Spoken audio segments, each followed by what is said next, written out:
Welcome everybody to another video of Ancient Greece Reloaded. Today we will talk about the famous Laius, king of Thebes and the father of Oedipus. By the way, if you like the video, please hit the like button and subscribe to our channel so as to stay tuned for upcoming videos. Overall, Laius was a legendary king in Greek mythology and the ruler of the city of Thebes.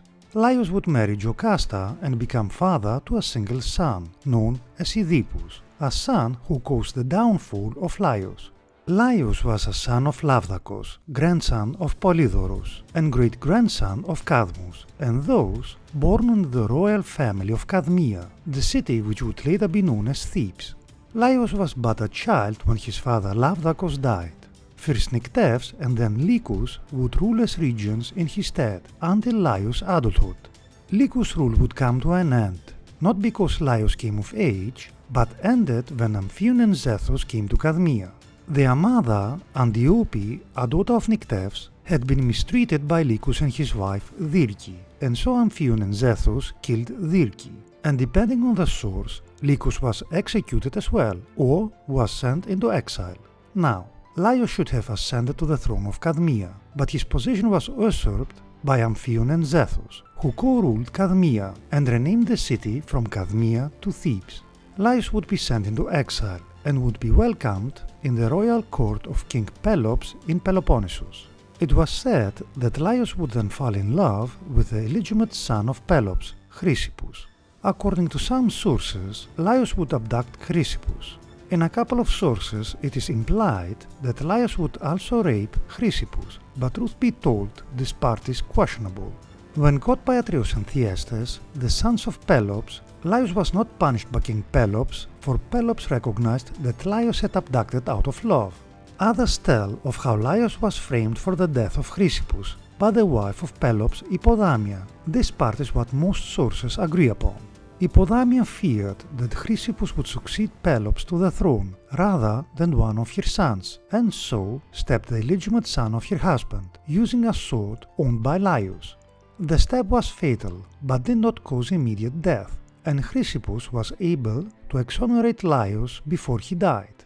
The rule of Amphion and Zethus in Thebes was relatively short, for Zethus committed suicide when his wife killed their son, and Amphion perished when his wife, Niobe, angered the gods Apollo and Artemis.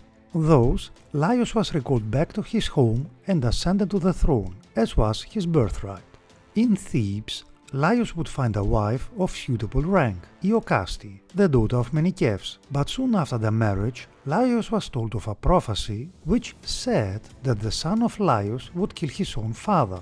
Now, for a while, Laius abstained from making love to his wife, but under the influence of wine, this policy of abstention waned, and Laius would sleep with Jocasta. Inevitably, Jocasta became pregnant and gave birth to a baby boy. Fearing the words of the prophecy, Laius decided to expose his newborn son. After piercing the ankles of the boy with spikes, he gave the boy to one of his herdsmen, and ordered that the boy should be left upon Mount Kytheron. As it usually was the case in Greek mythology, the baby did not die, but was either given to or was found by a herdsman employed by King Polybus of Corinth, who took the boy back to his master. Polybus and his wife, Periboea, were childless. Periboea cared for the child as if it was her own, and because of his damaged feet, the king and queen called their new son Oedipus, meaning swollen foot. Years passed and Laius successfully ruled Thebes, whilst his son Oedipus grew up oblivious of his true parentage in Corinth. Fate, though, was working against Laius and Oedipus. Laius was now advised that his death was drawing near, and so the king of Thebes decided to go to the oracle of Delphi to get more details, for he still believed that his son had died upon Mount Kytheron. Meanwhile, Oedipus was in Delphi already, and was told that he was destined to kill his father and sleep with his mother. Believing that this prophecy was related to King Polybus and Queen Periboea, Oedipus decided that he would never return to Corinth. The paths of Laius and Oedipus would inevitably cross by traveling in opposite directions. The chariot of Laius came face to face with that of Oedipus at the narrow pass that was called Cleft Way. The road was too narrow to pass side by side, and so the herald of Laius, Polyphontis, demanded that Oedipus yield. Oedipus had not grown up to be intimidated by such demands, but when Polyphontes killed one of Oedipus' horses, the anger inside Oedipus exploded. Oedipus would kill Polyphontes, and then he pulled Laius from his chariot and killed him too. Oedipus traveled onwards not knowing who he had killed, while Laius died but not knowing who had killed him. But prophecies were coming to pass, for Laius had indeed died at the hands of his own son. Some tell of Laius being buried at the point where he fell upon the cleft way, for the body was said to have been discovered by King Damasistratus of Plataea.